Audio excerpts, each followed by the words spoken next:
Tuurlijk hoor. Tuurlijk Woutje. Tuurlijk Woutje. Woutje Weghorst. Yes boys, welcome back to a new Pro Tactics video. Many of you guys have requested it, so in today's video I will show you guys the 5-1-1-3 formation including tactics, which I've been using in the Euro 2021 playoffs recently. I've scored like 18 goals and had 2 clean sheets in the last 4 matches for the Dutch national team. This formation, even though you have 5 at the back, it is surprisingly a very offensive formation to use, and of course very stable at the back as well. So yeah, before we get started, 85% of you guys watching haven't subscribed to my channel yet, which is very poor. So make sure to subscribe to my channel, drop a like and enjoy this video. As you can see, I've set the game plan into a 5-1-1-3 formation, playing with 3 central defenders, 2 side backs, a defensive midfielder, attacking midfielder, 2 strikers and a right winger. But yeah, this could also be a left winger, just depending on what players you've got in your selection.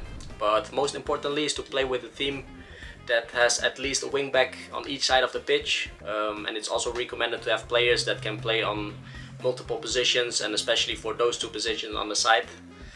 In this case I have a Daily Blind that can play central, on the side, on the wings and even on the midfield. I also have left and right attacking wingers on the bench that can function as fullbacks as well. So you really need those players or subs that can take over the positions of the fullbacks, because of the runs they will be making. They will be very exhausted in the second half.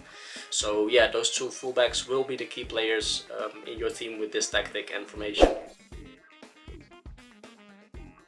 Okay, let's have a look at the attacking instructions. These are the settings that are pure meta for me.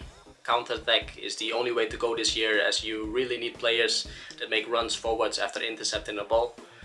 Short pass in build-up helps me having players asking the ball close to me. I have center attacking zone, as my fullbacks will take over the wider areas, so that my right winger will function as a false winger to get into the spaces behind and in front of the strikers. I'm saying this because I want to create numbers in front to finally have 3 players in the center of the attack, and the fullbacks will finally cover the wider areas. So it's basically attacking with 5 players in front, which is very nice for me.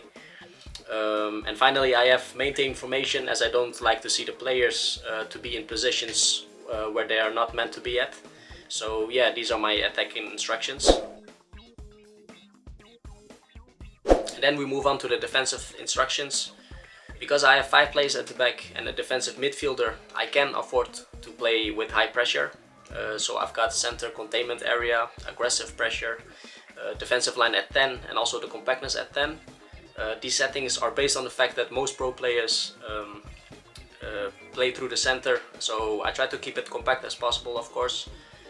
The high defensive line makes sure that the gaps between the lines will be smaller, and it will make it easier for me to counter my way through my opponent's defense, because of all my players are positioned closer to each other, and so I will have a lot of passing options close to me, which is very nice if you try to play on counter-attack.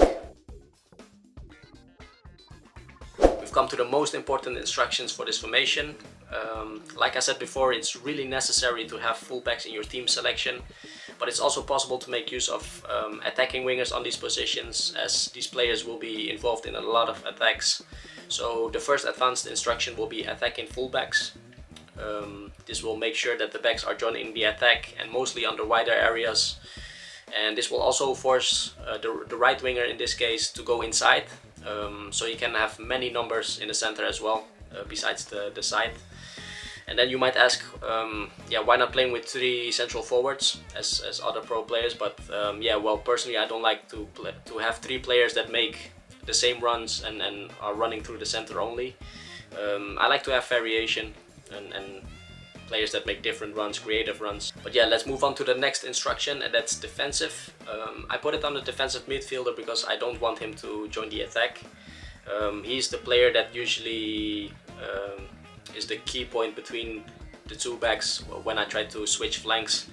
And it also gives me a bit more certainty and time at the back when my opponent's trying to go for a counter-attack, for example. And then I have 2 counter-attacks on one of my strikers and on the right winger as well. And this is just pure for the stamina of my players in front.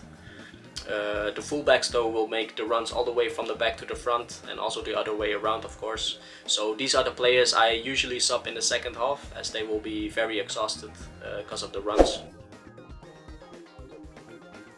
Finally, I want to show you guys some keynotes and the way you should play this formation and tactics. So first of all, with this 5-1-1-3 formation and using attacking fullbacks, you can easily switch flanks, which simplifies building up from the back and to keep possession. There are always so many passing options, and you really need to make use of those fullbacks because that's something your opponent doesn't expect you to use.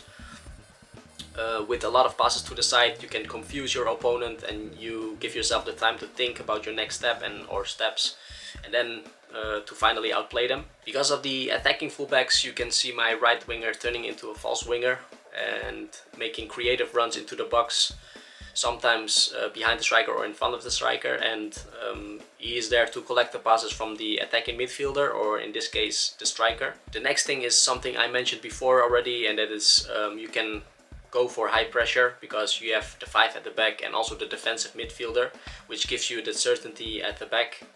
You can simply press with the 3 attackers and even the attacking midfielder to try to nullify their build-up play. And as you can see in those examples, I still have many numbers in front, even though I have 5 at the back. But if we are looking from a defensive point of view, it is really important to keep your central defenders at the back. I made the mistake to pull out a few times with one of my central defenders instead of falling back.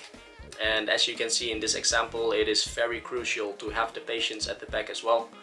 Otherwise you will just get punished for it. Okay, so long story short, the best way to utilize this formation and tactics is to make use of your attacking fullbacks. Try to switch flanks as much as you can to keep ball possession, and just be patient when it comes to chance creation and wait for the right moments to give that through pass to one of your attackers. Also be very patient when it comes to defending. Only give pressure with one of your attackers and make sure to fall back with your defensive line, and especially with the last 3 defenders. Don't pull out that much. And then with this game plan you should be able to get great results, and hopefully this will help you improve in your game. This is the end of the video. I want to thank you guys for watching and see you next time. Peace.